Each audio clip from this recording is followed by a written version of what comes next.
Nagyon-nagyon örülök, hogy elfogadtátok a meghívást, és valóban le tudunk ülni egy olyan témában, amivel talán az első alkalom, hogy ennyire nyilvánosan és merészen és bátran kiállunk Velencén. Nagyon szeretnénk titeket egy kicsit jobban megismerni. Mondjatok el egy pár szót magatokról, honnan érkeztetek, és miért jöttetek a mai napon. Kernye Gábor. Szeretettel köszöntök mindenkit, Kernye Gábor vagyok, Velence város önkormányzati képviselője. Szakmámat tekintve környezetmérnök vagyok, jelenleg nem ebben a szakmámban dolgozom, de évekig a Székesfehérvári vízügyi igazgatóság vízrezi csoportját vezettem. Betéve ismerem a környék mind felszín alatti vizeit, de a víz iránti szeretetem nem innen fakad, ide születtem Velencére, gyerekkorom óta a tó mellett, a tóban élek. Édesapám is a vízügynél dolgozott, kotromester volt, akik a 80-as években a Velencei tó jelenlegi formáját alakították ki, és ez a vízszeretet azóta is megmaradt bennem. Így önkormányzati képviselőként az önkormányzatnál Velencén a környezetvédelemmel, vízzel, épített környezettel kapcsolatos kérdéskörrel foglalkozom, és segítem a város munkáját. Köszönöm szépen. Gábor, Szőlősi Gábor. Igen, üdvözlök mindenkit, Szőlősi Gábor vagyok, köszönöm szépen a meghívást. A Garden Futurát képviselem. A Garden Futura tulajdonképpen egy fiatal vállalkozás, összesen 5 éve foglalkozunk az úgynevezett szivacsváros modellel. Az a szándékunk, hogy a városi környezetben létrehozzunk olyan tereket, amelyek alapvetően helyben tartják a csapadékot, és ott azt hasznosítják, elszivárogtatják, illetve lehetőség szerint növények párologtatják. Több olyan módszertant, technológiát honosítottunk az országban, amik külföldön akár már több évtizedes múltra tekintenek vissza. Ezeket mi megkerestük, ezeket a tudásokat alkalmazzuk magyar jogszabályi környezetben, és egy elég intenzív háttérmunkát is végzünk, hogy a városokban, ahogyan most építünk várost, amit mi hagyományos városépítészetnek nevezzünk, az át tudjon alakulni nem a jövőben, hanem most azonnal egy úgynevezett szivacsvárosépítészeti modellé, ami egy elég komoly paradigmaváltás, sok mindenkinél kiveri a biztosítékot, de nagyon jó eredményeink vannak, és abszolút pozitív a fogadtatása az önkormányzatok és a lakosság részéről is. Úgyhogy én azt fogom képviselni, hogy hogyan maradjon a városban ott a víz, és hogyan tudjunk minél intenzívebben növényeket telepíteni a városba, hogy szolgáltassanak nekünk. Remélem, hogy ez a paradigmaváltás a beszélgetés végére is létre tud jönni akár. Csete Gábor? Sok tisztelettel üdvözlök mindenkit, és én is nagyon szépen köszönöm a meghívást. Hát én szakmámat tekintve természetvédelmi mérnök és környezetvédelmi technológus vagyok. Ezen felül 15 éve már Székesfehérvár megyei jogú városnál dolgozom, a Városgondnokság Kft-nél. Gyakorlatilag itt a természetvédelmi egységet, csoportot vezetem. Hát elég sok szakterülettel találkozom a mindennapjaim során, tehát ugye a főcsapás irány a természetvédelem. Ez idő alatt még a városnál tevékenykedtem és tevékenykedem is, gyakorlatilag megdupláztuk a természetvédelmi területeink nagyságát. Elég komoly projekteket sikerült létrehoznunk, ugye itt már lesz olyan csapadékvízmenedzsment projektekről, ami ökológikus szemlélettel valósultak maga a városban, és hát nyilván a mindennapi fenntartásról fogunk beszélni. Én azt gondolom, hogy ez nagyon fontos, hogy egy 15 éves tapasztalatot át tudjak adni, és tudjunk azokról a háttér dolgokról beszélni, amely mindennapjaink során szembe jönnek velünk. Én azt gondolom, hogy több szakmai szervezettel is kapcsolatban állunk folyamatosan, úgyhogy én azt gondolom, hogy kiemelném azért a Green City Magyarországot is, illetve én azt gondolom, hogy nagyon fontos, hogy olyan szakmai kapcsolatok érjenek össze egy ilyen konferencia során is, ahol tényleg hosszú távon is egy ilyen kapcsolódási pont lehet majd. Szuper, nagyon köszönöm, hogy eljöttél, Gábor. Várdos Csaba vagyok, szép napot kívánok mindenkinek. A DRV ZRT Velencei Üzemvezetőség üzemvezetője vagyok, alapvégzettségem bányamérnök, menet közben végeztem el a vízellátás, csatornázás, környezetegészségügyi szakmérnöki képzést szereztem meg. 25 éve vagyok a DRV dolgozója, Pécsen kezdtem, 2010-ben kerültem ide a Velencei tó körüli területre. Alapjába véve hazakerültem, mert Székesfehérváron születtem. Nekem nagyon sokat jelentett gyerekkoromban a Velencei tó. Itt voltam vízi úttörő, itt tanultam meg úszni, úgyhogy nagyon örültem ennek a lehetőségnek. És úgy gondolom, hogy ezzel a kerekasztal beszélgetéssel tudunk olyan témát felvetni, ami közérdekű a Velencei tó körül élőknek szennyvízellátás szempontjából, esetleg jövő megemlítésével, amivel előrébb léphetünk. Köszönöm. Köszönöm, Csaba, hogy eljöttél. Egy nagyon fontos témánk lesz a tiszta víz a pohárba a mai estén, és az a nagyon érdekes helyzet állt elő, illetve nyilván ez nem véletlen, hogy különböző szintekről érkeztetek olyan szempontból, hogy milyen ráhatásotok van különböző döntésekre. Tehát van most képviselő, van, aki közüzemben dolgozik, van, aki vállalkozóként dolgozik például ezen a területen, meg van, aki a város nevében dolgozik. Nagyon érdekelne az, hogy hogyan tudjátok, vagy hogyan tudjuk összefésülni ezeket a szinteket, ezek a szinergiák hogyan tudnak létrejönni. Mi a tapasztalatotok eddig, hogy a város nyitott-e különböző új technológiákra például, mennyire, és az első kérdésem az Kárnya Gábor úrhoz, hogy neked tenném fel, Gábor, hogy mi a tapasztalat, milyen könnyen jut el hozzátok az új technológia, és milyen könnyen tudtok adaptálódni, vagy adaptálni egy új technológiát mondjuk a környezetvédelem terén, a városi környezetvédelem terén. Talán személyem is egy garancia arra, hogy ezeket a technológiákat figyeljük, megismerjük, próbáljuk minél inkább megismerni. Annyiban nem egyszerű a helyzete egy döntéshozónak egy ilyen méretű településen, hogy kötik a jogszabályok, kötik a kötelező feladatok során, kötik a lakosság felé felelősség terén, és ugye kötik az anyagi vonzatai is ezeknek a döntéseknek. De hogyha ezt a három pontot tudjuk egymáshoz közelíteni, az mindenképpen a közösségi érdekeit képviseli.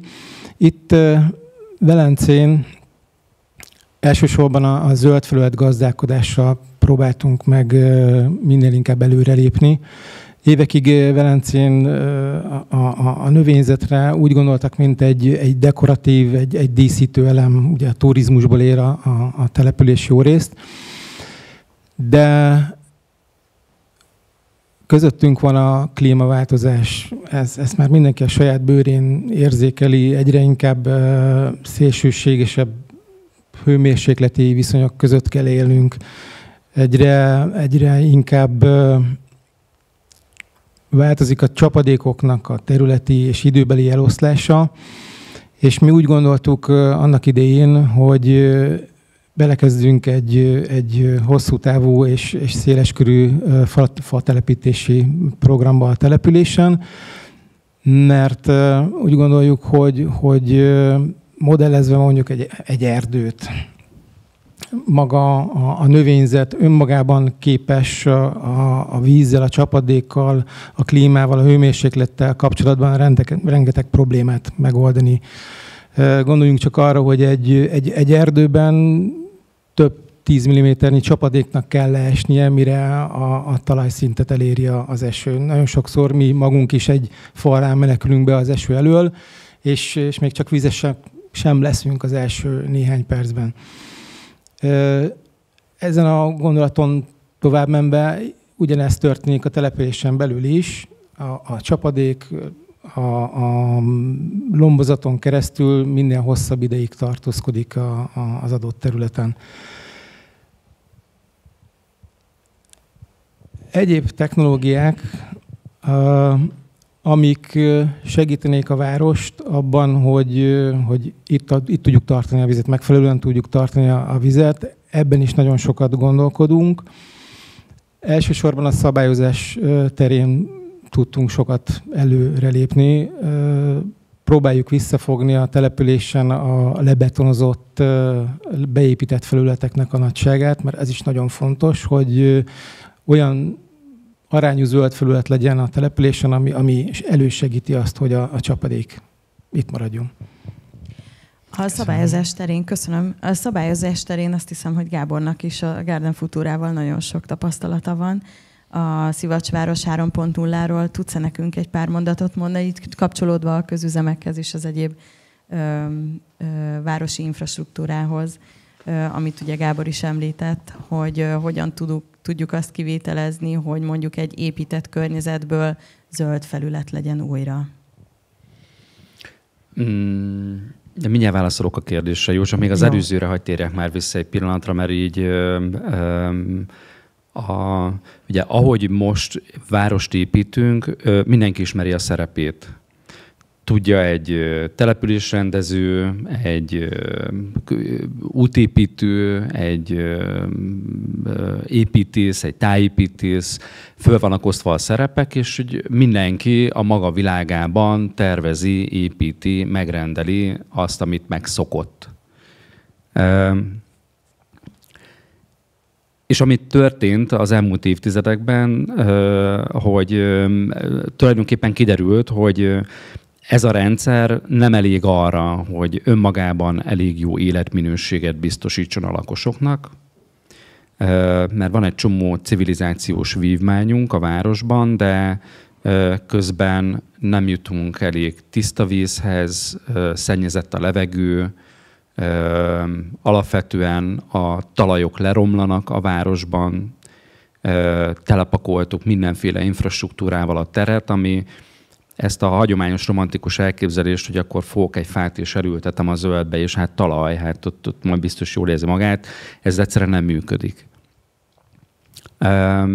És közben beköszöntött a klímaváltozás, ami kihozta a mostani városépítészet és a városi létnek a gyengeségeit.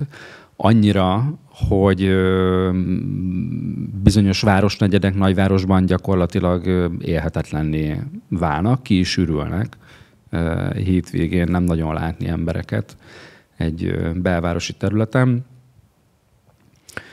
és kifejezetten egészségtelen városban lakni. Tehát, hogy visszatérve arra, hogy így hogyan jutnak el ezek az információk, nem könnyű a dolog, mert nem csak arról van szó, hogy ez a sokféle szereplő, aki most várost épít, üzemeltet, fenntart, megrendel, ők az új tudáshoz hozzájussanak, ami már önmagában nem egy egyszerű dolog, hanem alapvetően el kell kezdeni egymással máshogy dolgozni. El kell kezdeni együttműködni. Mindenkinek ebből a kis maga szakmai elefántcsont tornyából el kell kezdenie tudást megosztani, tapasztalatot megosztani, projektet közösen fejleszteni másokkal, és ez nehéz, mert az elmúlt évtizedekben nem így szoktuk volt csinálni. És ez a szokásberögződés, ez nagyon erős, és ezen változtatni.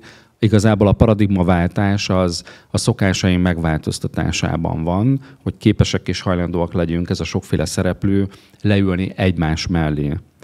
És mivel általában ezek erős szereplők elég erős szakmai álláspontokkal, tehát ők tudják, hogy kell csinálni, és akkor ezt most egyszer csak megkérdőjelezzük, és azt mondjuk, hogy de biztos, hogy egyébként ez így rendszer szinten jó válasz 2024-ben, 25-ben, amit most csinálsz, majd 2050-ben, meg 2080-ban is fog működni, mert amit most csinálunk, annak majd 50-ben, meg 80-ban kell igazából még mindig nagyon jól funkcionálnia.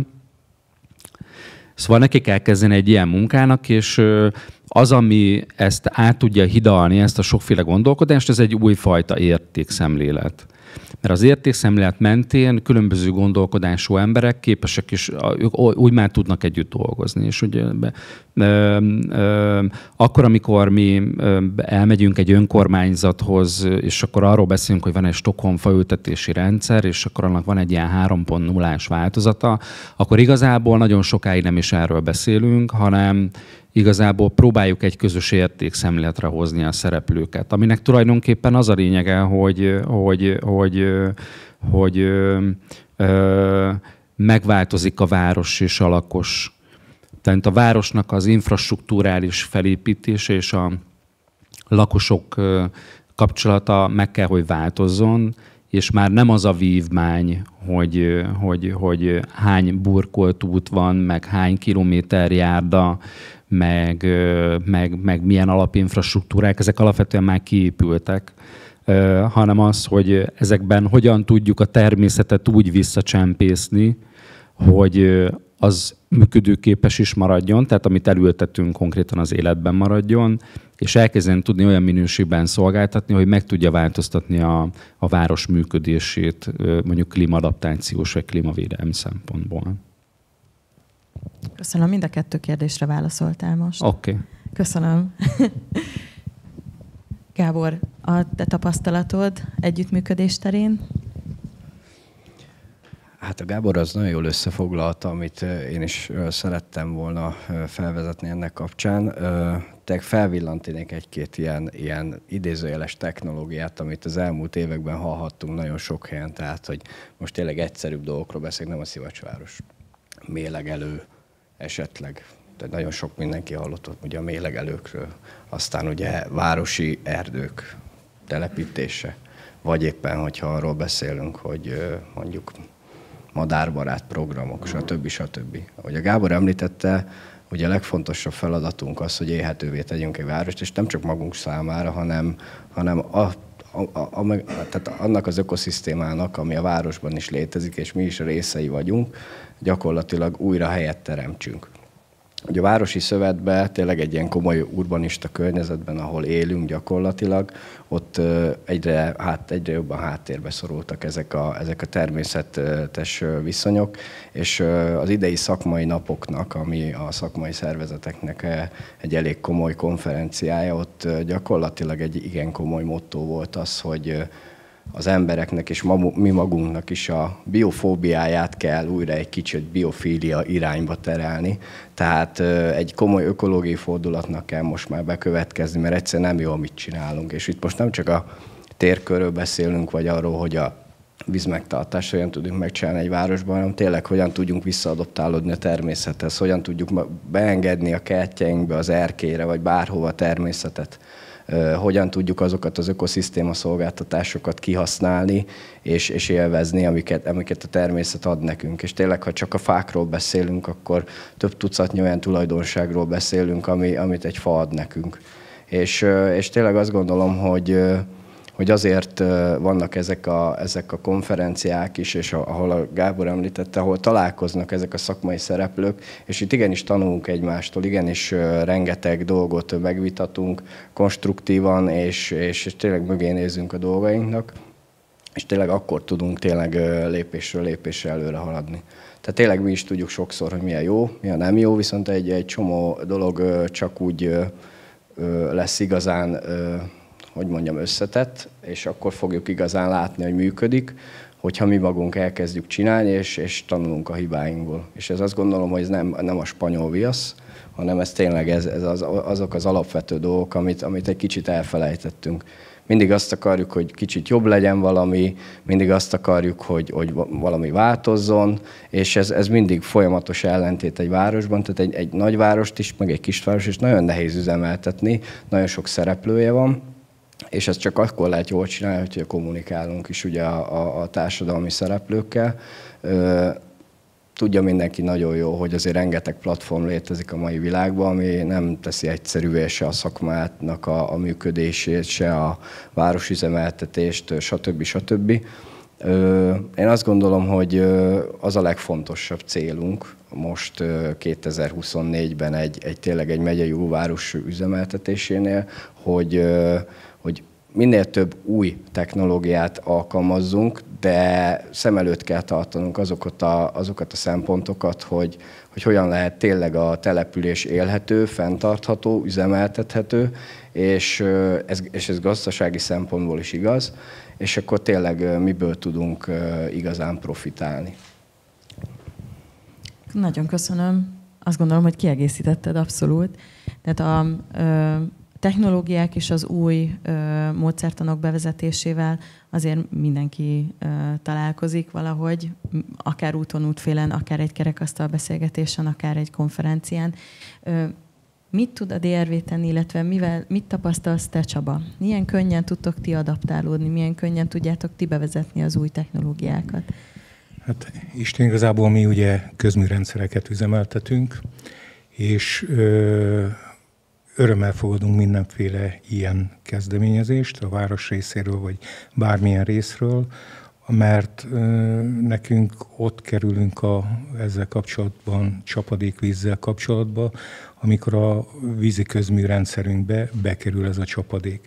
Tehát onnantól kezdve nekünk is az az érdekünk, meg szerintem mindenkinek az az érdeke, hogy az a csapadék, ami keletkezik a településen és környékén, az ne a csatornamű hálózatba kerüljön bele, onnantól kezdve a szennyvíztelepre is menjen el a környékről nagyon gyorsan, hanem igenis legyen megtartva, legyen itt hasznosítva, és tényleg a élhető város szerepét, amit az előző kollégák is mind felvázoltak, nagyon fontos lenne. Eleve a vízi közműrendszer gazdaságos üzemeltetése is ezt kívánja, hogy minél több csapadékvíz, minél több víz itt maradjon a területen, és mint üzemeltető nekem minél kevesebb csapadékvízzel kelljen foglalkozni. Úgyhogy elsősorban, mint vízi közműszolgáltató, mi itt csatlakozunk valahol ebbe a városi programba, és mindenféle segítséget megadunk ahhoz, hogy közösen gondolkozva megtaláljuk ezeknek a forrásoknak a megoldását. Az, hogy minél kevesebb lebetonozott felület, az szintén azt segíti, hogy a lezúdult csapadék az nem hirtelen bekerül ebbe a rendszerbe, hanem ott marad, ott hasznosul, és az szerintem mindenkinek pozitív és megfelelő így összességében. Megfordítva most egy picit a sort, akkor folytatnám veled, Csaba, hogy mit tudsz egyébként, illetve mit tud a DRV, mit tud a közmű azért tenni, hogy a lakosságot edukálja, hiszen ahhoz, hogy mondjuk egy esővíz, lezúduló esővíz, akár a tetőkről ne egyből bekötve a csatornába kerüljön, azt ugye valahogyan ellenőrizni kell, oktatni kell, ismertetni kell a lakossággal. Van erre programotok, vagy Hát a DRV honlapja folyamatosan foglalkozik azokkal a dolgokkal, hogy mit ne vezessünk be a csatornába, mit ne öntsünk bele a csatornába. Ugyanez vonatkozik a csapadékvízre is. Az a baj, hogy egyre rafináltabb megoldásokkal vezetik be a lakosok ezeket a csapadékvizeket a csatornába. Folyamatos ellenőrzéseket végzünk egyébként ezzel kapcsolatban, és próbálunk nem szankcionálva, de olyan irányba elindulni, hogy lehetőség szerint ezek a csapadékvízbevezetések ne történjenek meg. Folyamatosan éjszakai minimum figyelésekkel nézzük azt, hogy a egyes átemelőkbe éjszaka mennyi víz folyik be, ahhoz az átemelőhöz milyen öblözetek tartoznak. Hát ebből ugye többféle vonatkozás is kideríthető az, hogy egyáltalán a vízi közműrendszer állapota, meghibásodása, folyamatos kamerás vizsgálattal a nagyobb vízbefolyásos öblözeteket ellenőrizzük, próbáljuk ezeket a hibákat kijavítani. Úgy ez az egyik megoldás, a másik megoldás az, hogy rendszeresen füstöléses eljárással próbáljuk azokat a csapadékvíz bevezető helyeket feltárni, amivel ugye felszólítva a tulajdonosokat próbáljuk ezeket a csapadékvizeket kikerülni. Ennyit tud a szolgáltató tenni ez ügyben. Köszönöm. Városi szinten mit tudunk tenni? Most egy kicsit ugrálok, vagy akár bármelyik kötök megválaszolhatja.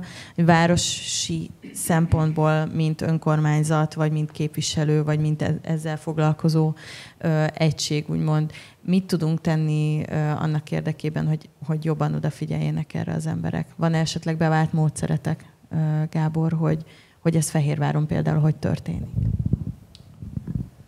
Azért, bocsánat, csak azért, mert hogy az esővíz az meg kifejezetten sóstónál, és a szennyvíz bevezetésem is, ugye ez egy nagyon-nagyon hot topic, úgymond, egy nagyon fontos téma nálatok.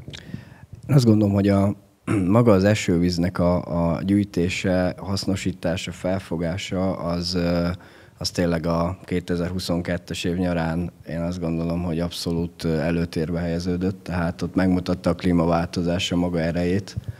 Én azt gondolom, hogy akkor tényleg megdöbbentek nagyon sokan, hogy igen, hogy hova lett a víz, hol lett a víz a kutakból, vagy bárhonnan az élővizekből, stb. Tehát saját bőrünkön tapasztaltuk ezeket a dolgokat, hogy tényleg ami isteni áldás, az ha nincs, akkor mi történhet velünk. És ugye ezek a folyamatok, ezek mindenhol kihatnak, ugye, és emiatt lépnünk kell gyorsan. Ugye legtöbben elkezdték azt a folyamatot, amit én azt gondolom, hogy nagyanyáink korábban is tök evidensnek számított, hogy felfogták azt a vizet, amivel megöntözték a kis palántát, ahogy ők tudták és gondolták, és azt gondolom, hogy ehhez újra visszanyúltak az emberek, szereztek be esővízgyűjtő tartályokat, a legkülönféle módszerekkel megpróbálták megfogni ezeket a nagyon fontos csapadékokat, csak hát amikor nem esett az eső, ugye akkor is kellett valamilyen irányba lépni. Hát most ugye Székesfehérváron például említetted nyilván a Sóstót, ugye ez egy nagyon komoly vizes élőhely rekonstrukciós projekt volt, egy nagyon komoly élővíznek a rekonstrukciója. Gyakorlatilag ez 2018-ban elkészült, ragyogóan működik a terület, tehát ez egy természetvédelmi terület, több mint 100 költőfajjal, most már 20 centivel üzemi vízszint felett vagyunk, és itt több lábon áll gyakorlatilag az üzemeltetés, egy nagyon komoly csapadékvízmenedzsment van mögé rakva. Gyakorlatilag az első az, hogy egy csapadékcsatorna be van vezetve, ez egy pasároknak nevezett főbefolyó, itt csapadékvizet kapunk gyakorlatilag, és ez emellett a szomszédos Sóstói aréna, tehát a Videóton futballklubnak, vagy Fehérvár futballklubnak az otthonának a tetővizeit, burkolatvizeit is megkapjuk. Gyakorlatilag úgy lett megtervezve az egész rendszer, hogy többszintű szűrőkön keresztül, olajfogókon keresztül ezek a vizek is befolyhassanak az élővízbe. És hát ami szerintem a legfontosabb, és a jövőnket nézve nagyon fontos boncolgatni ezt a kérdéskört, hogy a városi tisztított szennyvíz. Tehát ezek a szürke vizek, kék vizek, bármilyen színű vizeknek nevezhetjük őket, tehát mindig csak azt mondom, a városi szennyvizek, használt vizek megfelelő tisztítási technológiák után ragyogóan használhatóak fenntartásra. Ezt használjátok is ott a Sóstónál? Igen, ugye? Tehát harmadik lépcsőként gyakorlatilag van egy nagyon komoly rendszer kiépítve a városi szennyvíztisztító telepről, és ha szükség van rá, akkor évi 120 000 köbméternek megfelelő vizet megkapunk egyébként a városi tisztító telepről. Ez egy 3-as fokozatú tisztítás után bejövő víz, ami annyit jelent, hogy gyakorlatilag tényleg kezet is moshatunk benne. És egy 26 hektáros élővizet 2022-ben, amikor tényleg elég komoly aszályos időszak volt, nagyon szépen ellensúlyozni tudott ez a plusz 120 000 köbméter, és ugye a vízminőségünk is kiváló volt, nem volt mondjuk halpusztulás, tényleg én azt gondolom, hogy nagyon jól működik. Ugye ez a technológia azért nem új, mert azért a Dinnyési Fertőbe azért, ami egy fokozottan védett terület, vannak pontjai, ahol befolyik ez a tisztított szennyvíz a Gádról, és ott is tényleg egy ökoszisztémát működtet. Úgyhogy ezt látva az elmúlt évek tapasztalatai alapján én azt gondolom, hogy ez egy nagyon komoly vesszőparipa lehet a jövőben. Igaz, még jogszabályi háttere azért még eléggé inog ez, mert közterületen nem feltétlenül lehet mondjuk fenntartásra használni. Én azt gondolom, hogyha azt abba belegondolunk, hogy egy Székesfehérvár megyei jogú városnak 10 millió köbméter az éves gyakorlatilag szennyvíz, amit megtisztít, a szennyvíztisztító telep, az egy brutál nagy szám. Tehát, hogyha azt nézzük, hogy egy 26 hektáros élővizet 120 köbméter víz meg tud táplálni, fent tud tartani, erősíteni tud, akkor tényleg egy bődületes mennyiségű vizet tudnánk még használni egyéb célokra, és tényleg ez ott van gyakorlatilag mindenhol, csak tényleg a megfelelő technológiákat és a megfelelő tudást kell mellé rakni. Nyilvánvalóan ez azért nagyon komoly ellenőrzést, nagyon komoly fenntartási és gazdasági hátteret is megkíván sok esetben, azonban lehet, hogy az elkövetkező években ez lesz az egyik nagyon fontos irányvonal, amit képviselnünk kell, amellett, hogy tényleg vagy lesz csapadék, vagy nem. Ugye tavaly azért volt, és tényleg örömteli, hogy mondjuk ebből a szempontból tényleg a talajvizek is feltöltöttek, ezáltal a kutaknak a vízszintje is realizálódott, ami pedig az egyéb öntözési folyamatoknak is kedvezett. Tehát ez egy baromi összetett folyamat. Én azt gondolom, hogy azok a technológiák pedig, amik ezt tovább erősítik, az pont a Gáboréknak a Szivacsváros koncepciója. Ez egy nagyon inspiráló dolog. Én azt gondolom, hogy folyamatosan követjük az ő munkájukat is, és még több ilyen jellegű projektet kell közösen kialakítanunk, én azt gondolom, mert ezek fogják megmutatni az irányt, hogy tényleg hogyan tudjuk az esővizet újra hasznosítani, hogyan tudjuk a további csapadékvizeket hasznosítani, és egyébként még csak annyit, hogy nem feltétlenül mindig a burkolatoknak a formációja a rossz, tehát az, hogy térkő, sokszor a strukturális kialakítással is meg lehet oldani azt, hogy megfelelő döntésszögekkel, megfelelő rétegzettséggel, stb. Tehát rengeteg technológia van arra, hogy azért a sok helyen szükséges burkolt felületen is megfelelő helyről lehessen vezetni egy vizet, akár egy fa helyhez, akár egy esőkerthez. Én azt gondolom, hogy ezt a Gábor ezt még jobban tudja. És ezt meg is szeretném kérdezni, mert hogy mi dolgoztunk együtt, és a rétegrend az egy különleges szó volt, amit nagyon tisztelni kellett, de hogy alapvetően mesélnél nekünk egy pár szóval arról, hogy milyen megoldások vannak, amivel ezt előtte tudjuk segíteni, hogy például jó irányba folyjon, meg hát egyáltalán, hogy a vizet megtartjuk a városban. Ugye, hogy most építünk várost, burkolt környezetben, ahol utak, járdák, meg parkolók vannak, épített környezet. Ott alapvetően a víz az egy probléma, és a vizet el kell vezetni, hogy ne okozzon helyben problémát. Ez alapján alakítjuk ki, választjuk ki az építőanyagokat, amiből utat építünk, járdát, parkolót, házat. Ennek rendelünk alá nagyon sok mindent, elvezetjük csatornákba, és akkor az bekerül egy szennyvíztisztító rendszerbe, ami aztán időről időre nem képes ezt a mennyiségű vizet már összegyűjteni. Ahhoz, de azért jók a városi vívmányok, tehát szeretünk megállni parkolóval, nem szeretünk térig sarasaknak lenni, meg gumicsizmába se szeretnénk járni a városban, tehát hogy így ezek így fontos vívmányok. Tehát olyan rendszereket kell tudni kialakítani, amit csak tud, megtart ezekből a városi vívmányokból, de közben létrehoz egy olyan teret, ami alapvetően egyenlő mértékben tudja szolgálni a növények érdekeit is, és tudja kezelni a csapadékot is, és helyben tartani. És akkor erre jöttek létre a világban különböző technológiák.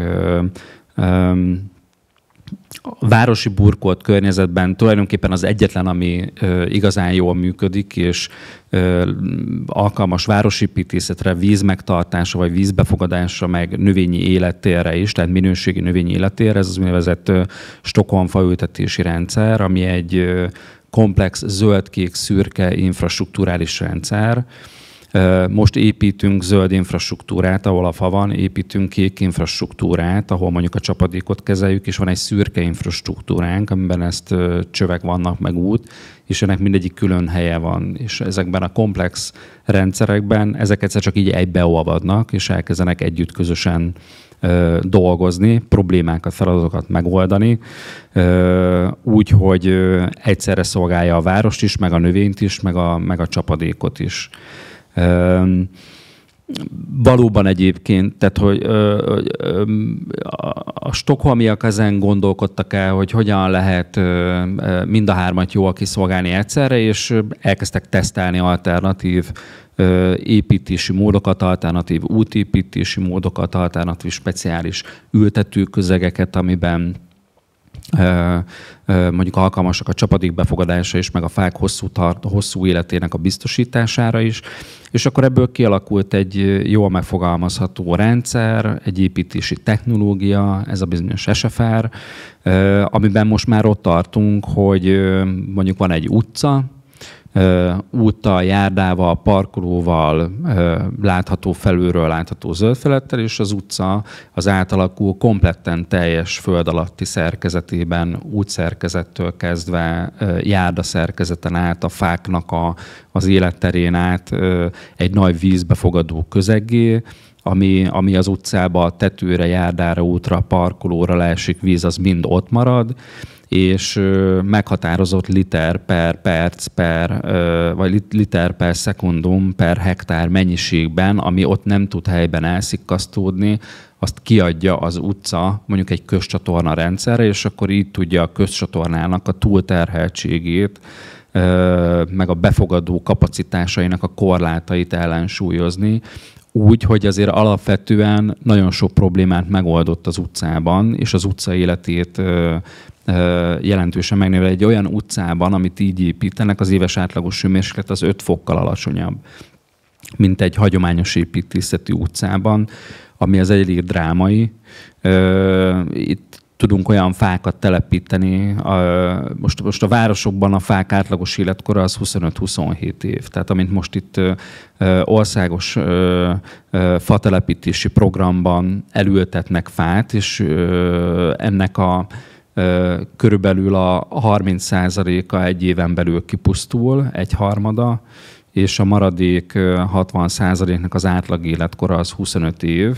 Egyszerűen azért, mert nem jó körülmények közé ültetjük a fákat, és például egy ilyen utcában a fák átlagos életkora az fölkúszhat 100-150 évre is. És akkor így hosszú távon tudnak szolgáltatni. Tehát, ahhoz, hogy ezt hogyan is tudjuk ezeket megvalósítani, még egy pillanatra visszaugrani, mert így itt fontosak a technológiák, és erről tudni kell, de hogy így szerintem Magyarországon egy picit még visszább vagyunk. Egy átlag osztrák vagy német állampolgár nagyjából tudja a karbonlábnyomát. Tehát tudja, hogy mekkora volt az ő előző azévi széndioxid egyenértéke. Egy átlagpolgár. Vannak, akik már nagyon tudatosan ez alapján hoznak élethelyzet döntéseket, hogy akkor így mit teszik, mivel közlekedik, stb. Nálunk itt Magyarországon messze nem vagyunk itt, és még az önkormányzat sincs itt. Tehát, hogyha azt akarjuk, hogy ez a paradigmaváltás, ez a változás megtörténjen, nagyon sok alulról jövő kezdeményezés van, de nagyon fontos újra szabályozási kérdések vannak állami szinten. Például az egyik ilyen dolog, hogy a közmű infrastruktúrák mellé bejöjjön a zöld infrastruktúra fogalma, ahol a fáknak, mint biológiai élőlényeknek legyenek jogai a többi közmű hálózattal szemben. Most egy csatornának 3 méteres védőtávolsága van, ez az ő élettere. Egy fát meg beültetünk egy másfélszer 1 méteres gödörbe, Tehát ebben van egy nagyon fontos állami változtatás. Nagyon fontos, hogy az önkormányzatnak legyen stratégiája arra, hogy mit akarnak a klímaváltozással kezdeni, legyen komplex gondolkodása arról. Még nekik is a tudás megszerzés hátra van. Tehát, hogy ezek ilyen napi dolgok, zöld-kék infrastrukturális rendszerek, fogalmak megértése, technológiák befogadása. És akkor ott van a lakosságnak az edukációja, ami pedig nagyon-nagyon-nagyon fontos lenne, mert itt már elhangzott a biofóbia szó. Valóban a városi emberek annyira el vannak már idegenedve a természettől, hogy a lehullott falevelet szemétnek gondolják, meg kivágják a fát, hogy ne legyen piszkos a kő, tehát hogy ezek ilyen napi szintű dolgok, és hogy ez egy tényleg nemzeti feladat lenne, hogy egyáltalán képbe hozni az embereket arról, hogy mekkora problémákkal küzdünk klímaváltozás városi élet területén, és hogy érzékenyítsük a lakosokat abba az irányba, hogy legalább ami van, azt tartsák meg, és akkor ne ez a gyeptúja térkő legyen a városi, vagy a lakosság, igen. Tehát, hogy ezen így túl tudjunk lépni. Tehát, hogy nem lehet eléggé az edukációnak és az ismeretterjesztésnek a fontosságát hangsúlyozni, amit most nem csinál. Nem azt mondom, hogy senki, de hogy pár civil szervezeten kívül állami szereplő ezzel most egyáltalán nem foglalkozik, és közmű üzemeltető, fenntartó ezzel nem foglalkozik, az teljesen biztos. Pedig akkor lesz változás, hogyha az emberek kikényszerítik, mert a politika meg a döntéshozatal így működik, de ahhoz, hogy ki tudják kényszeríteni, az először tudásuk kéne, hogy tudni legyen. De hogy közben meg a tudást annak kéne odaadni, akitől meg kényszerítenék ki a változást. Tehát, hogy tök jó lenne, hogyha Magyarországon működnének a civil szervezetek, óriási költségvetések, mert ez meg lehetne oldani, de ez Magyarországon nincsen. Az állami szférát, ez meg most ugye nem a közbeszéd, az nem arról szól, hogy klímaválság van, hanem egészen másról szól a közbeszéd, pedig valójában a mindennapi életünknek ez egy kulcseleme lesz. Már van most is, hogy tudunk-e ma beavatkozni úgy, hogy annak már pár éven belül legyen látható hatása az életünkben. Így van. Mi ugye ezeknek a problematikáját a saját bőrünkön érezzük, illetve hát még önkormányzatilag is éreztétek. Civilként én is szedtem ugyanúgy a halakat a tóból, sőt annak felhívására, hogy Velence élére állt ennek a problémának, és együtt mentünk szedni a halat Gáborral még. Ha jól emlékezzünk, vagy jól emlékszünk erre. Gábor, mi a véleményed, vagy a gondolatod? Biztos volt sokszor láttam, hogy így már úgy szólnál, valamelyik gondolatot ragad meg, és kérlek, tedd ide. Igen, én nagyon örülök, hogy Székesfehérvárról is tudtunk beszélni, meg Stockholmról is tudtunk beszélni, de kicsit szeretnék leszállni a földre, mi Velencén vagyunk most, és sajnos Velence Székesfehérvárhoz, illetve Stockholmhoz képest még inkább egy anyagi forrásokkal szűkösen rendelkező település. Mindennek ellenére én is nagyon fontosnak gondolom azt, hogy a szemléletformálás még akár hatékonyabb is, mint bármilyen beruházás, amivel elő tudjuk mozdítani ezeket az ügyeket, amiről beszéltünk. Egy konkrét probléma Velencén, ugye mi szeretnénk anyagiak nélkül is megmutatni azt a lakosoknak, hogy igenis lehet változtatni, lehet nagyon egyszerűen tenni a környezetünkért. Itt el is hangzott korábban például a mélylegelő. Egész egyszerűen nem kell hozzátenni semmit, nem kell lenyírnunk a gyepet. A nyugaton már ilyen... csak ilyen egyszerűen nagyon nem mennék bele a szakmai részeibe. Itt Velencén próbálkozunk mélylegelő telepítéssel, tehát próbáljuk átalakítani a gyepeket, de szerencsére vannak olyan gyepek is, ahol már viszonylag régóta gyepfelület található. Nem feltétlenül kell hatalmas költségeket belefektetni, hogy a gyepet máshogy kezeljük. Nem feltétlenül kell nekünk mély legelőt létrehozni, mert az is sokszor segít a gyepnek, az állapotának, a környezetnek a minőségén, hogyha nem vágjuk 2 hetente 3 centire le a gyepet. És sajnos itt jön be az edukáció. Az emberek nagy többsége azt gondolja, hogy ha az ő gyepe nem mindig 3 centi, és nincs mindig meglocsolva, és nincs műtrágyázva, akkor az nem mutat se, hogy nem jó semmire az a gyep. Holott a legtöbben még csak rá se lépnek a gyepükre otthon. Egyszerűen egy dísztárgynak gondolják. Itt Velencén egy küzdelmes folyamat az, hogy megmutassuk az embereknek, hogy máshogy is lehet csinálni. Az edukáció része például egy ilyen beszélgetés, ez nagyon jó, és nagyon megtámogatja az önkormányzatot abban, hogy folytassa ezt a munkát, és hogy kiálljon az elképzelései mellett, mert nagyon sokszor a lakossági ellenálláson buknak meg ezek a tevékenységek. És próbáljuk azt anyagiak nélkül is elérni, hogy maguk az emberek saját magukért tegyék meg mindazokat a lépéseket, amikkel élhetőbbé teszik a saját környezetüket. Amit az önkormányzat meg tud tenni, tehát valóban egyébként megoldás szempontjából a magáncélú ingatlanok, tehát a lakosoknak a kertjeiben, udvaraiban óriási a potenciál.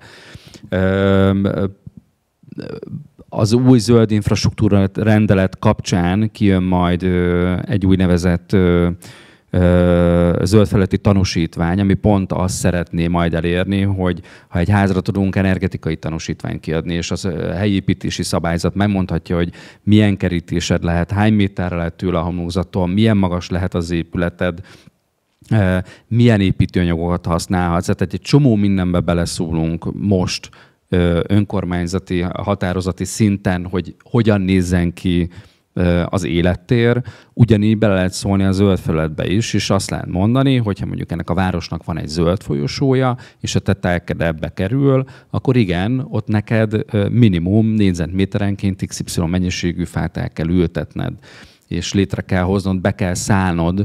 Ugye a természet nem ismeri a telek határfogalmát, hogy akkor közterület, meg magánterület. Tehát, hogy van az önkormányzat tud egyébként mintaprojekteket létrehozni, amik példaként szolgálnak, hogy nézd meg, tök jól működik és szép. Nem úgy szép, mint egy 3 centis gyep, hanem máshogy szép, de akkor kell edukálni a szép érzékünket is, hogy akkor ez egy kicsit finomodjon hogy vissza. Csak megváltoztat. Igen, hát nem picit, nagyon kell. Másrésztről meg van eszköz az helyi építési szabályzatban, meg az OTÉK-ban arra, hogy egy önkormányzat azért tudjon erélyesebben fölépni, de ehhez tényleg nagyon határozottnak kell lenni. Hogy pénz nélkül mit lehet megoldani, úgy kell egyébként, tehát hogy én tudom, hogy mindig a pénz, és egészen más nagyvárosokról beszélni. Nem véletlen, hogy Budapesten és az 5. kerület jár ennek a témának a zászlóvivőjeként erős anyagi forrásaik vannak, és ők vannak a legnagyobb bajban, tehát a kettő együtt így egyébként szerencsésen találkozik. De hogy ezekre nem lehet mindig pénzszempont, tehát hogy ezeket úgy kell fejben transformálni, hogy ezek beruházások a jövőbe, nem pedig mostani pénzkérdések. És tudom, hogy nehéz egy kis önkormányzat életében, ahol minden nagyon 10 000 forintra, meg 100 000-re megvan, de nagyon nagy lehetőség van a lakosok magánkertjeiben, akik költenek kertekre, és mi sok kertépítővel dolgozunk együtt, és itt emberek képesek és hajlandóak sokan 5-10 millió forintot elkölteni egy kertépítésre, meg egy kerttervezésre. Tehát, hogy ott a lakosoknál van pénz, de nagyon tudatosan kell őket irányítani az önkormányzat részéről, hogy végül is az ő magánkertjeik felfűződjenek egy rendszerbe, akár szivacsváros elemekként is tudjanak működni, és akkor ne csak a közterületen legyen megoldva a probléma önkormányzati pénzből, mert a probléma egyébként nem is a közterületen keletkezik, hanem ott is, meg a magáncélútól, meg a lakosoknak az udvarán is keletkezik. És hogyha ezeket már sikerül elkezdeni megoldani, konkrétan csapadékot helyben tartani az udvaron belül, vagy biodiverzitást növelni az udvaron belül, faminőséget növelni, élethozt növelni az udvaron belül, akkor annál kisebb teher megy át az önkormányzatra. Sajnos ehhez rossz állapotban van a közösség, úgy általában Magyarországon, nem beszélünk már a szomszédunkkal se. Valaki mesélte nekem, hogy az emberiség egyik legnagyobb átka az automata, kapunyitó, mert most már ki se kell szállni a kocsiból, hogy bemenjek a házba. Tehát a szomszédnak annyi esélye sincs, hogy beszélgessen velem, még kiszállok a kocsiból, hogy kinyissam a nagy kaput, mert már távirányítóval nyitom ki. És nagyon sokat sérült a közösség, és a megoldás az csak közösségben együtt lehetséges. Mert az biztos, hogy nem lehet sok évtizednyi városépítészetet most önkormányzati finanszírozásból átalakítani. De hogyha erre sikerül ügyesen rá behozni, akár jogszabályi megkötésekkel, akár ügyes kommunikációval, közösségépítéssel a lakosokat, akkor nekem meggyőződésem, hogy itt nagyon gyorsan lehet változtatásokat létrehozni.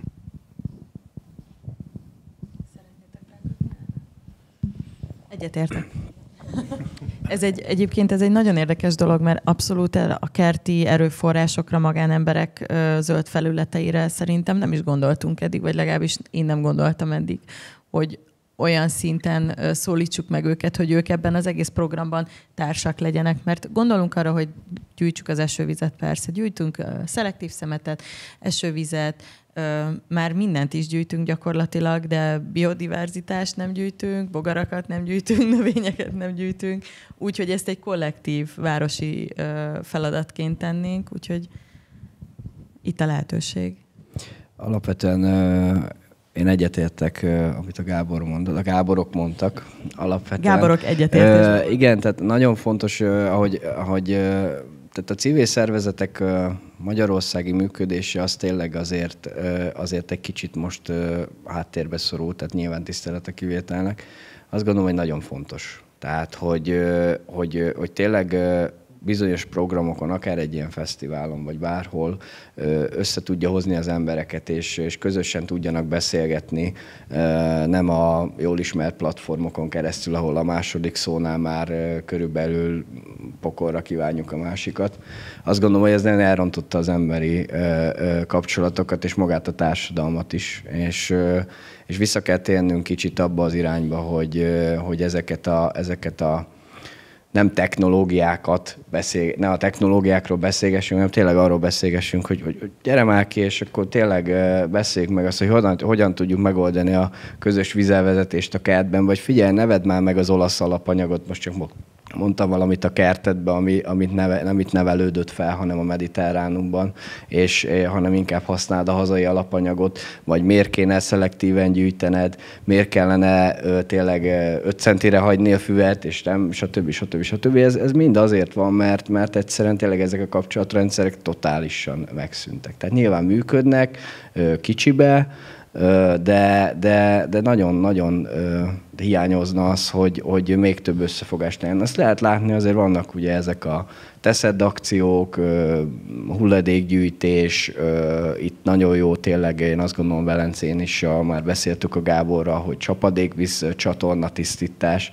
vagy bármilyen szóba jöhet, ami azt gondolom, hogy egy ilyen közösséget formáló, összefogó program, és ugye itt kellene tényleg elhangozni azoknak az edukációs dolgoknak, azoknak az ismeretterjesztő dolgoknak, amiket a szakmák szereplői képviselnek. És ezeken nekünk ott kell lenni. Tehát én is sokszor szervezek személygyűjtést, meg egyebeket, vagy éppen faültetést, és ott ez egy nagyon remek lehetőség arra, hogy ezekre a dolgokról beszélgessünk. Ezekre a dolgokat át tudjuk adni egymásnak, mert a másiknak is mindig megvan egy saját szemlélete, látásmódja, csak én azt gondolom, hogy face-to-face ezt sokkal másképpen el lehet mondani, mint személytelenül az internet világában, és nagyon nehéz bármelyik önkormányzatnál, legyen az egy 5. kerület, legyen az egy Székesfehérvár, legyen az egy Velence, ahhoz hozzá idomulni, hogy jelenleg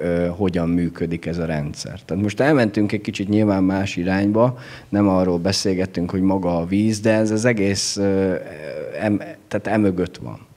Tehát, hogyha beszélgetünk ezekről a dolgokról, hogy hogyan tudunk behozni új módszereket, technológiákat, akkor tényleg először a befogadó készséget kell megvizsgálnunk, mert bármit igyekszünk mi is mondjuk nagyvárosi szinten edukálni, akár lépésről lépésre, nagyon komoly támadások érik, és bármennyire is igyekszünk mondjuk lekommunikálni, nem feltétlenül működik emiatt. És akkor ez tényleg lehet akár a városi falevélnek a kérdése, amikor ugye az egy kertben is, akár közparkok, bárhogy nagyon komoly tápanyagot jelent, és tényleg mindenki hulladéknak, szemétnek tekinti, és itt jön be az, amit elkezdtem mondani, hogy sajnos igen, a közösségi média az gyakorlatilag ezt a kapcsolatrendszert azt elég komolyan aláaknázta, és kicsit tényleg vissza kéne térni úgymond az emberek közé, mi magunk, hogy mondjam, szintjére, és akkor beszélgetni, és ami azt gondolom, hogy fontos a mai világban, hogy olvasni és tanulni azoktól a szakemberektől, azoktól az idősebbektől, akik már tapasztaltak. És kérdezni kell, kérdezzünk, mert szerintem soha nem szégyen kérdezni. Én is mindig abból tanulok, hogyha valamit megkérdezek, és változtatok is, ha kell. Az kicsit megfogta a figyelmemet, vagy sok minden megfogta, de hogy ez kifejezetten, hogy nálatok, mondjuk Fehérváron, ahol kifejezetten sok edukatív tartalom zajlik, város szinten, még ott is vannak még mindig ellenkezők, ellenzők, mocskolódások, meg támadások azzal kapcsolatban, hogy ez fontos és kell. És ez valahogy, tudom, persze, hogy ez a naív énem, aki ezt kérdezi most, sajnos azt kell mondanom, hogy hinnék benne, hogy valahol azért már működik.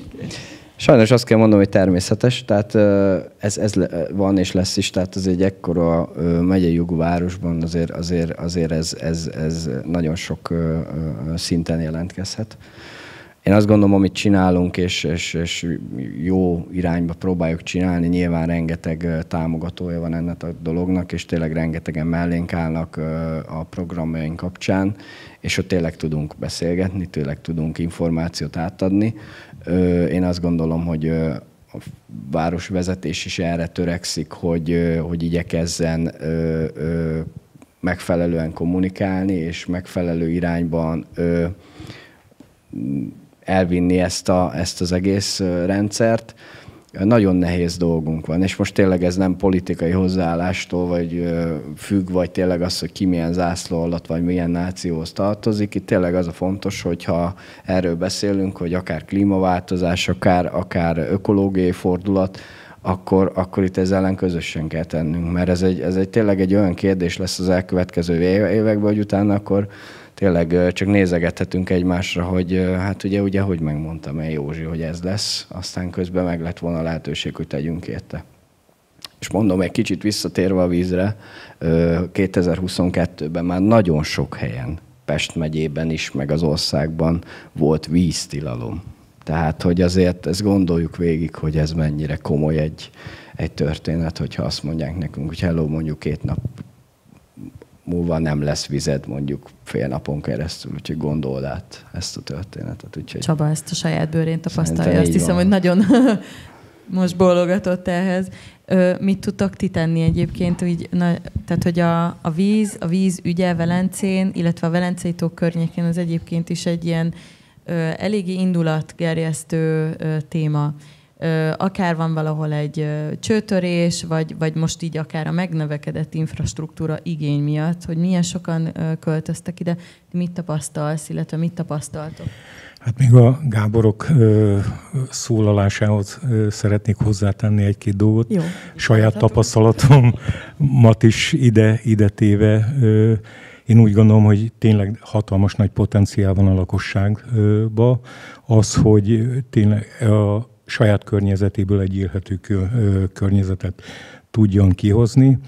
És hogy a saját tapasztalatom, én is a kertemre nagyon sok pénzt fordítottam, növényeket ültettem, de ez az egész egy különálló, Isten igazából nem illeszkedik az egész rendszerhez, és itt lenne, én úgy gondolom, az önkormányzatnak egy hatalmas nagy potenciálja, hogy egy irányt adjon az, hogy oké, ültetni szeretnék fát, vannak kertépítők, azok tanultak valamit, ők egyedileg annak a kertnek a dolgát megtervezik, ültetik azokat a fákat, amiket ismernek, meg tudnak, de ugyanakkor ez nem egy rendszerbe, egy összefüggő rendszerbe működik, és úgy gondolom az önkormányzatnak ebbe kéne egy hatalmas nagy potenciált megtalálni, hogy ezeket az egyedi kertépítőket összehozva egy közös gondolat, a település érdekét figyelembe vevő olyan fák, olyan növényzetek kerüljenek megépítésre, ami későbbiek folyamán a település érdekét szolgálja. Én csak ennyit szerettem volna ez a gondolathoz hozzászólni. És ugye hozzátéve, hogy igen, nagyon sok helyen voltak vízkorlátozások, azért Magyarország egy nagyon szerencsés helyzetben van, a környező településekhez képest nagyon komoly vízbázissal rendelkezik. Sokszor azok a vízhiányok, azok a vízkorlátozások nem is abból fakadnak, hogy nincs elég víz a vízbázisba, hanem egyszerűen nagyon régi rendszerek vannak, és sok esetben önkormányzatok utcákat nyitottak, épületek épültek, ugyanakkor viszont a víziközműhálózat az nem úgy fejlődött, hogy ezeknek az ellátása biztosítva legyen. És visszatérve, ugye igen, nagyon sokan kiköltöztek Velencére, a rendszeren igenis komoly fejlesztéseket, komoly dolgokat kéne megoldani, hogy azok a kitelepülő lakosok hozzájussanak ahhoz a vízhez, és ne legyen Velencén vízkorlátozás. Ebből a szempontból azt mondom, hogy a most folyó beruházásoknak köszönhetően akár a Kovács Katalin Akadémia, akár a Iváncsai akkumulátorgyár nagyban segítette azt, hogy ne legyenek ilyen gondok a Velencei tó körüli településeken, Velencén se legyen, mert valóságban ugye mindig örökös problémát jelentett az, hogy amerre Velence fejlődött, az elsősorban a Velencei tó északi partja az, ami erősebben fejlődött, ott nem voltak annyira beépített területek, és a fejlődés ez irányba ment. Ugyanakkor viszont a vízhálózat mindig is örökös problémát okozott, hogy az északi partra eljusson az a víz.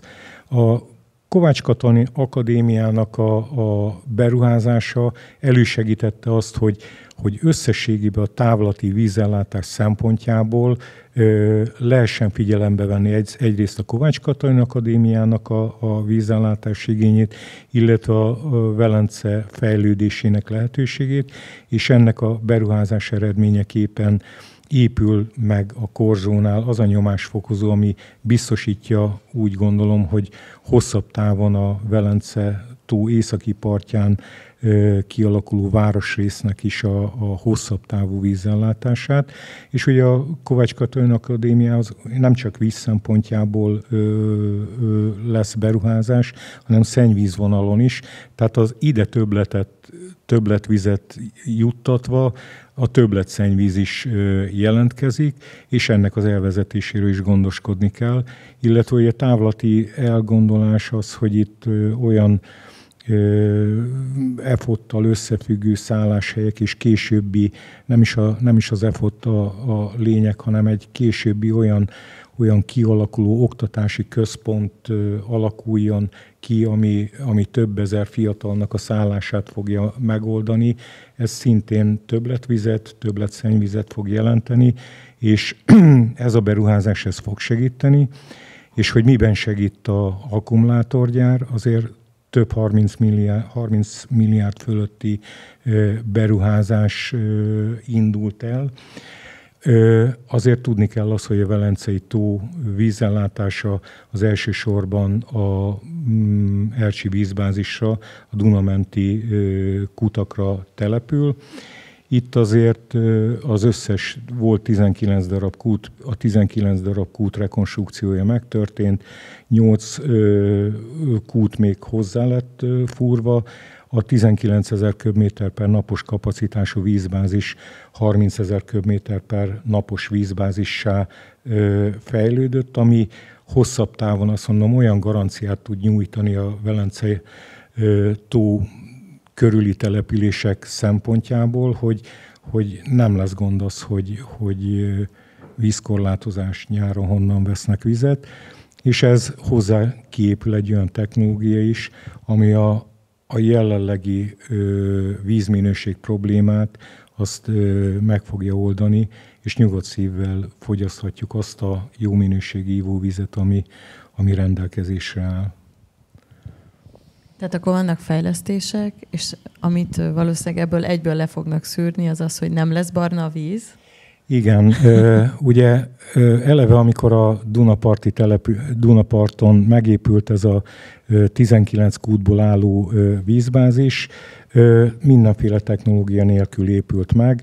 A Dunából kitermelt víz, parti szűrési kutak tisztítás alapján valóságban ivóvíz, minőségű víz volt kitermelhető. Egyetlen egy problémája volt, hogy a mangán értéke az magasabb a megszokottnál. Ugye 50 mikrogram per liter koncentrációban lehet jelen a ivóvízben a mangán. Hát a innen kitermelt víz azért többszörös mangántartalma van. A lakossághoz ez a mangán nem jut el, mert azért 20 pár kilométer ercsi parti szűrési kutak és a Velencei tó között van. Nagy átmérőjű vezetéken jön ide a víz. Ez alatt a idő alatt azért ez a mangán eloxidálódik, ez a mangán a távvezetékbe, illetve az elosztó hálózatokba lerakódik. Ez akkor jelent problémát, hogyha hirtelen megváltozik a vízáram, ez a lerakódott mangán oxid, ez felkeveredik, és ez okozza igazából ezt az elszíneződést, ami ellen, mint üzemeltető, nagyon sok mindent megteszünk, hisz rendszeresen, folyamatosan ezeket a távvezetékeket mechanikai tisztításnak tesszük ki, tehát szivacsal kimoshatjuk a lerakódott mangán, de az a tapasztalatom, hogy ma lemosom, holnap ugyanannyi mangánt ki tudok ebből a távvezetékből. Akkor mégse lesz vége? Most még nem, de május 1-én úgy néz ki, hogy elindul az a víztisztító, amit jelen pillanatban építenek az Ercsi kútsoron, és ez a víztisztítónak az a szerepe, hogy azt a kitermelt vizet mangánmentesítse, és innentől kezdve nem lesz már a távvezetékbe olyan mangánoxid, ami le tudna rakódni, és ez nem fog problémát okozni. Ugye több évvel ezelőtt elindultunk a vízminőségjavítás szempontjából, több ezer tolózárat kicseréltünk a Velence tó körüli településeknél, lemosattunk szivacsosan elosztóhálózatot 320 km hosszban.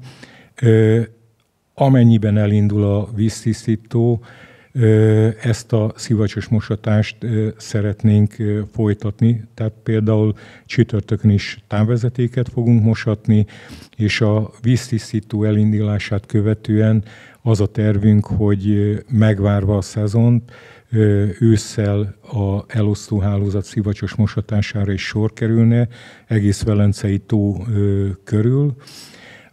Éppen azért, hogy későbbiek folyamán ez a mangánoxid ne lehessen jelen a elosztóhálózatba, és innentől kezdve bármilyen csőtörés vagy egyéb vízáramlási változások ne okozhassanak vízminőség problémát, úgyhogy én nagyon várom ezt, hogy ezek a problémák tényleg egyik napról a másikra eltűnjenek. Hát talán mindenki nevében mondom azt, hogy ennek nagyon fogunk örülni, illetve hogyha előre tudunk róla, akkor ez mindenképpen előnyös, hogy mikor kell betárazni rengeteg vizet otthon, akár főzésre, ivásra. Engem megfogott az előbb az a gondolat, amit azt hiszem talán te mondtál, Gábor, hogy a szennyvíznek az újrahasznosítása milyen formában tudna jelen lenni mondjuk a Velencei tónál. Esetleg volt ez már korábban téma, szeretnél ezzel kapcsolatban, vagy van erről információt, hogy így a rengeteg problémánk, ami így az elmúlt években volt, a szárazsággal kapcsolatos problémák, a vízhiánnyal kapcsolatos problémák, hogy ez valaha felmerült már, hogy egyébként itt ez egy megoldás lehet, akár ennek a módszertannak a kidolgozása? Én ehhez csak annyit szólnék hozzá, hogy nyáron Isten igazából a keletkezett tisztított szennyvíznek a nagy része a Dínyisfertői madárrezervátumba került, tehát nem a Kajtori csatornán keresztül a Dunába, hanem ilyen 120-150 ezer köbméter mennyiségben ezt a tisztított szennyvizet. Miután a Agárdi szennyvíztelepen olyan beruházások, fejlesztések történtek a 2000-es évek elején, hogy megfelelő minőségű tisztított szennyvizet tudunk kibocsájtani, és minden évben rendszeresen ezek a vizek átkormányzásra kerülnek, és így a madárrezervátum kapja ezt a vizet. Az valahol a nádon keresztül lejtési viszonyok miatt is a Velencei tóba kerül. Soha nem okozott ez minőség problémát. Mi is mondjuk nagyon odafigyelünk arra, hogy milyen technológiával hogy tisztítjuk, és még véletlenül se legyen határérték feletti kibocsátás. Ezt elmondhatom, az elmúlt 10 évben nem is volt ezzel kapcsolatosan probléma az Agárdi szennyvíztelepen. Lehetne egyébként ezt a vizet újra fokozni? Vagy növelni ezt a mennyiséget, ami újrahasznosításra kerül? Csak egy utolsó rövid kérdés ezzel kapcsolatban. Igazából a nyáron keletkezett szennyvíznek azt mondom 90% az oda kerül így is, tehát azért elég tetemes mennyiség ez. Az Agárdi szennyvíztelep azért nem egy olyan nagy kapacitású szennyvíztelep, mint a székesfehérvári, de annak idején beszélgettünk arról is, hogy esetleg mikor a Velencei tó vízszintje nagyon alacsony volt, hogy lehet adott esetben a székesfehérvári szennyvíztelepen tisztított szennyvizet is ebbe az irányba figyelembe venni a Velencei tó szempontjából. De erről talán a Gábor többet tudna mondani.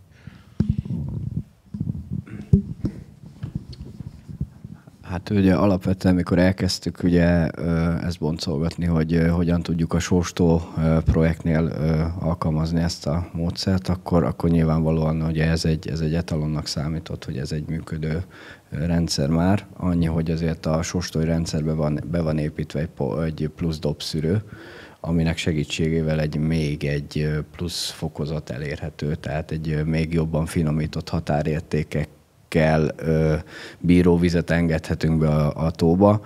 Én azt gondolom, hogy itt már minden technológia és kicsit pénzkérdése.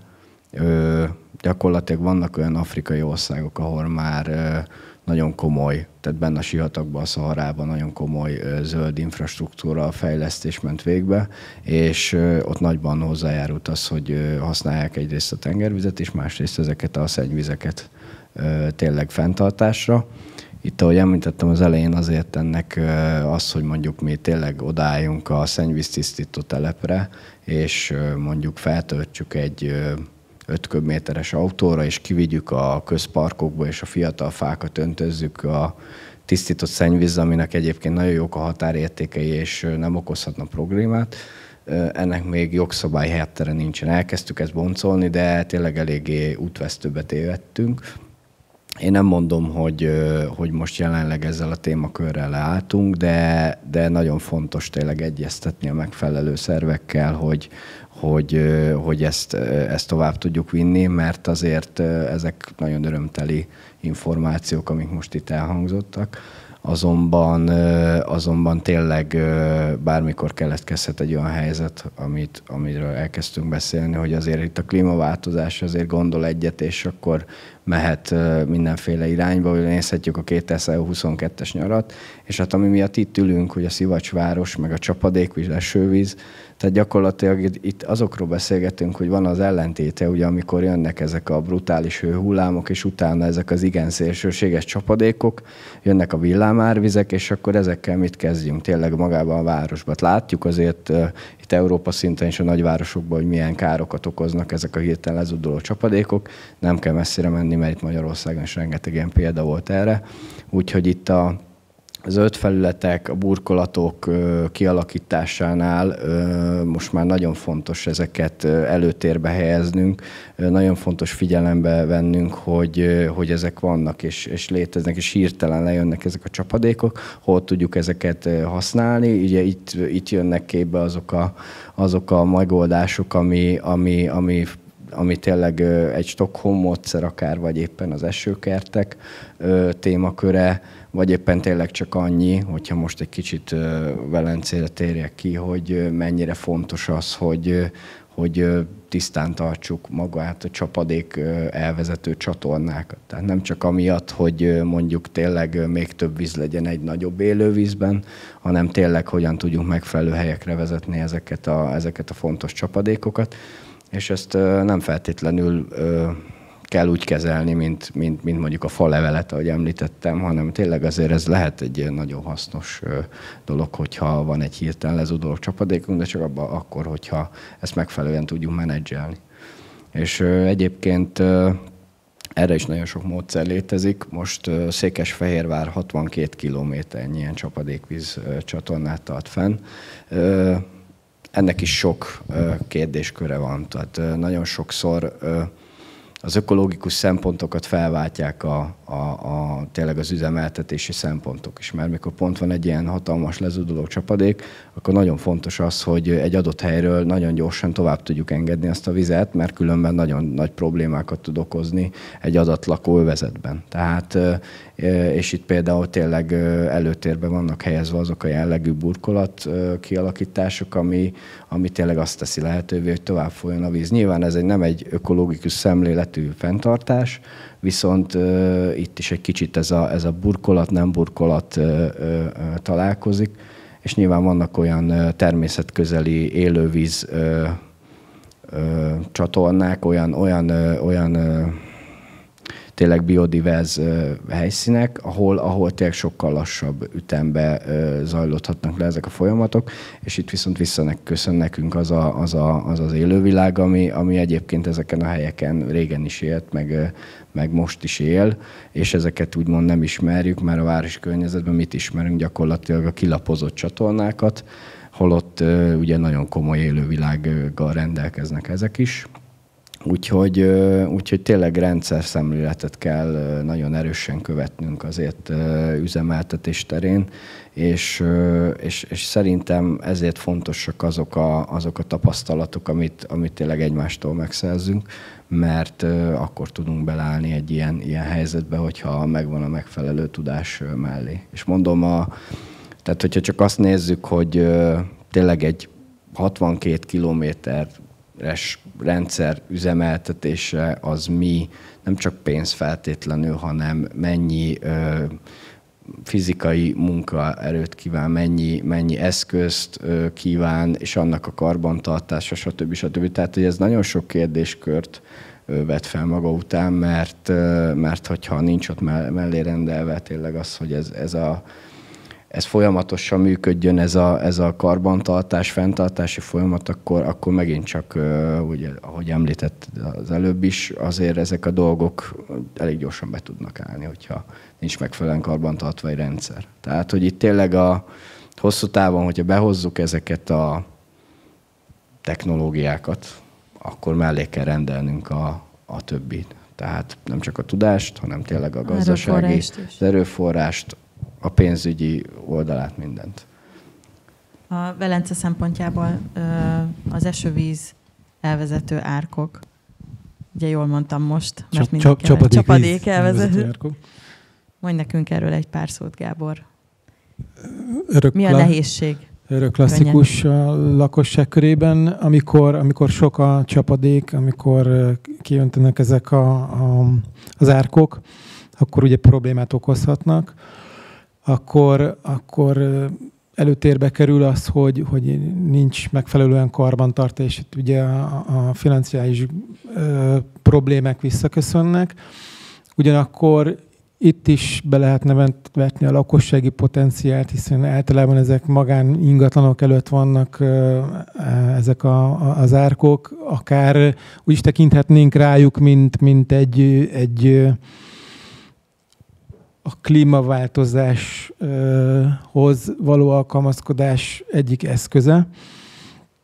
Ugyanakkor, amikor a lakó szeretne bejutni az ingatlanjára, illetve az ingatlan előtt szeretné a közterületet használni, akkor viszont sajátjaként tekint rá, és abszolút nem a csapadékvíz elvezető biztonsági funkciója az, ami előtérbe kerül, hanem minél inkább próbálják ezeket saját maguk hasznosítani. Értem ez alatt, hogy befedik, betemetik, leburkolják, és gyakorlatilag az esetek túlnyomó többségében gépjármű tárolásra használják.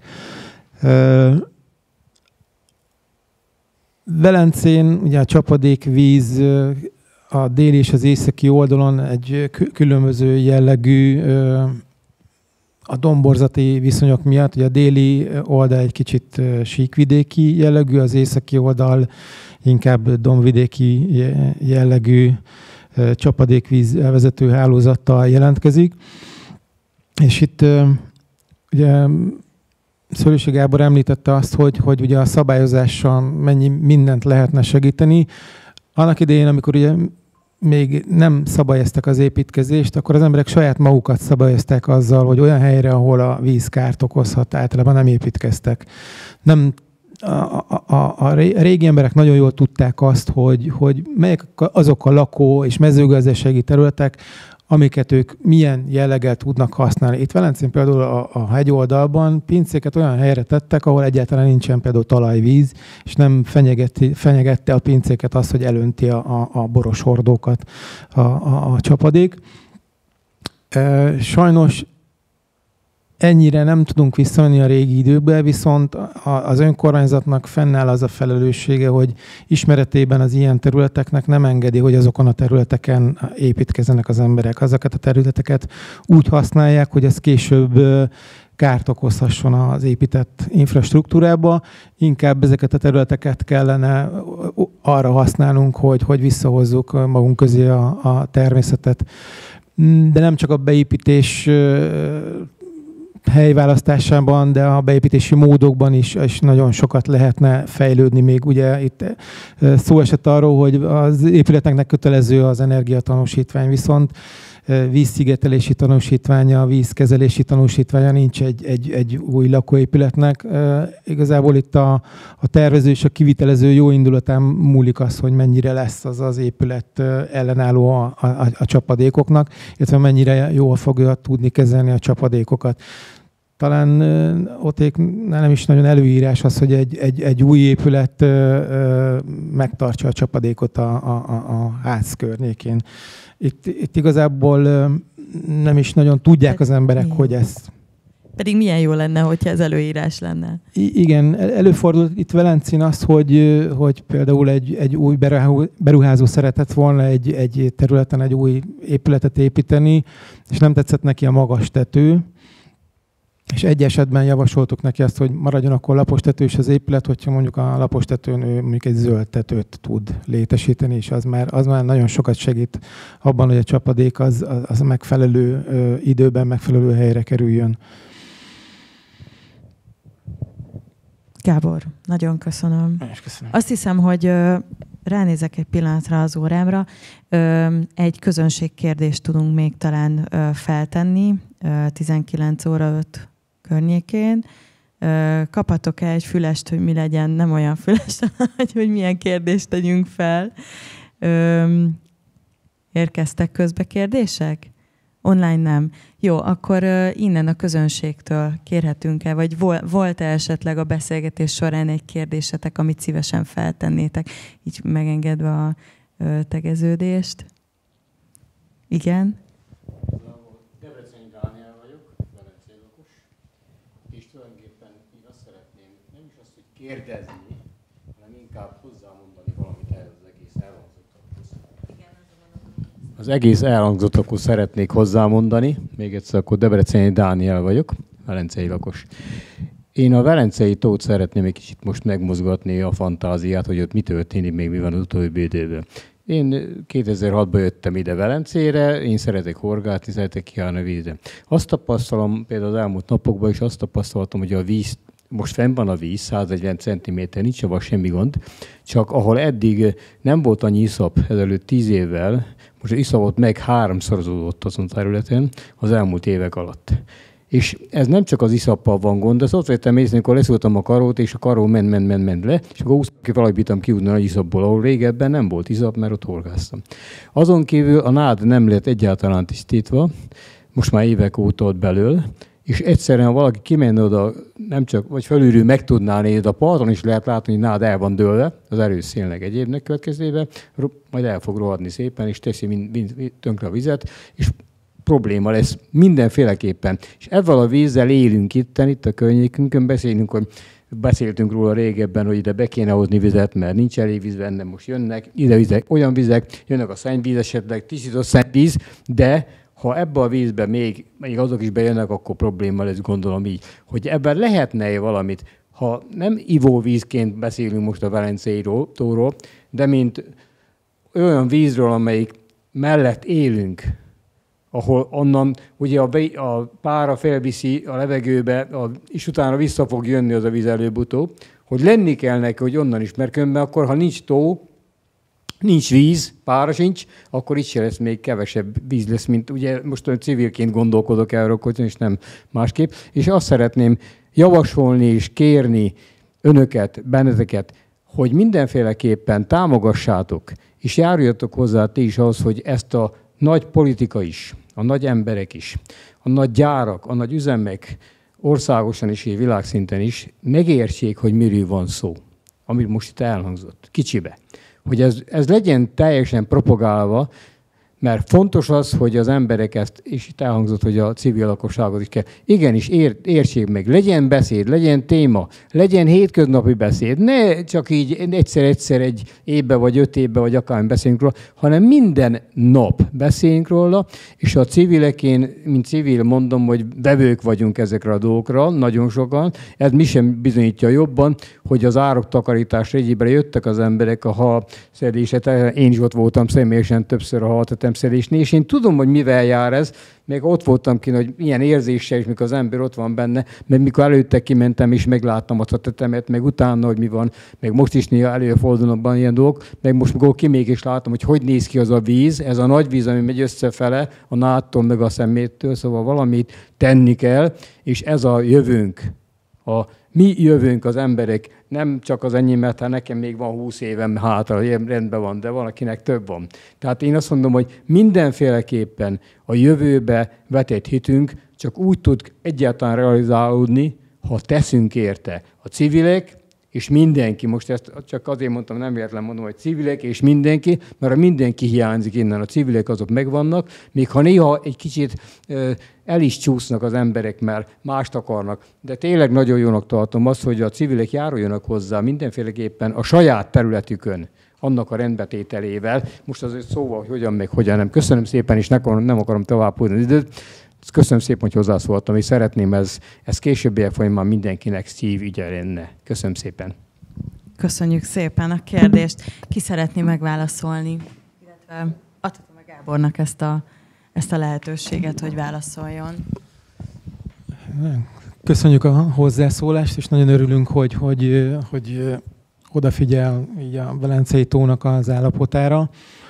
És ugye élőhelyünkről van szó, nagyon szeretnénk, hogyha minél tovább élvezhetnénk a Velencei tónak minden előnyét.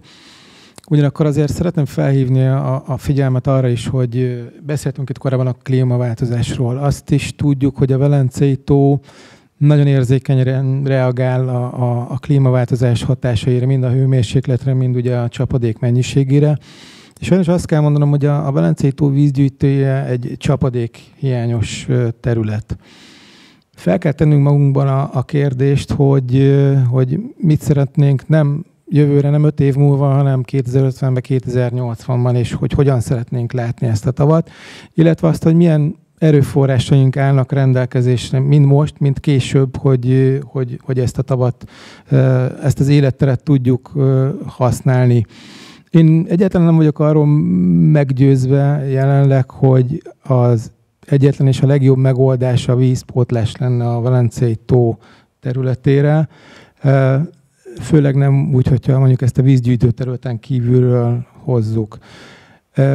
Nem vagyok arról sem meggyőzve, hogy a legjobb megoldás a tisztított szennyvíz bevezetése lenne a tóban. Rengeteg problémát vet fel, lehet, hogy bizonyos paraméterek tekintetében nagyon jó minőségű ez a víz, főleg jó minőségű lehet mondjuk egy természetvédelmi területre, de a Velencei tavat nem csak természetvédelmi szempontból szeretnék használni a lakosok, az ide kirándulók, hanem ugye sportolásra is használják, horgászatra is használják, nagyon sok célra használják, illetve láthattuk azt az elmúlt 50 évben, hogyha egy adott korszak gondolata mentén hozzányúlunk a Velencei tóhoz, és az adott korszak technikai színvonalán próbálunk cselekedni, akkor egy 50 évvel később hova jutunk. Ugye közel természetes állapota volt a Velencei tónak az 50-es, 60-as évek környéken, amikor ugye elhatározták azt, hogy megújítják, megfiatalítják a Velencei tavat. Ez abból állt, hogy kikotorták belőle az iszapot, csökkentették a nádfelületet, illetve a partját lebetonozták, egy jelentős részét a partjának. Ezt a folyamatot részben megismételték az elmúlt 5 évben, viszont az iszapot nem kotorták ki belőle. Gyakorlatilag mesterségesen tartanak életben egy olyan tavat, amiről nem tudjuk egyelőre eldönteni, hogy az egy mesterséges tó legyen, vagy egy természetes tó legyen. És én úgy gondolom, hogy jelenleg kicsi még az ember, illetve nincs az az erőforrás, amivel mi folyamatosan ugyanezt az állapotot hosszú távon fent tudnánk tartani. Az én véleményem az, hogy mindent meg kell tenni annak érdekében, hogy jó legyen a Velencei tónak a vízminősége, mindent meg kell tenni annak érdekében, hogy jól gazdálkodjunk a vízzel, hogy minél több víz itt maradjon, és fel kell készülnünk arra, hogy a jövőben még kevesebb vízünk lesz, és ahhoz az állapothoz nekünk alkalmazkodni kell később, hogy az életszínvonalunk fennmaradjon, akár úgy is, hogy a tó már nem lesz itt fizikailag, hanem mi emberek fogunk, illetve az utódaink fogunk itt maradni. Nehéz ezt mondanom, de szembe megyek a fő sodorvonalal, és én inkább az alkalmazkodást szeretném előtérbe helyezni, és a minél hatékonyabb forrás felhasználást. Köszönöm. Igen, egy záró mondatot, hogyha így mehetünk egy kört, akkor mindenki egy gondolatot.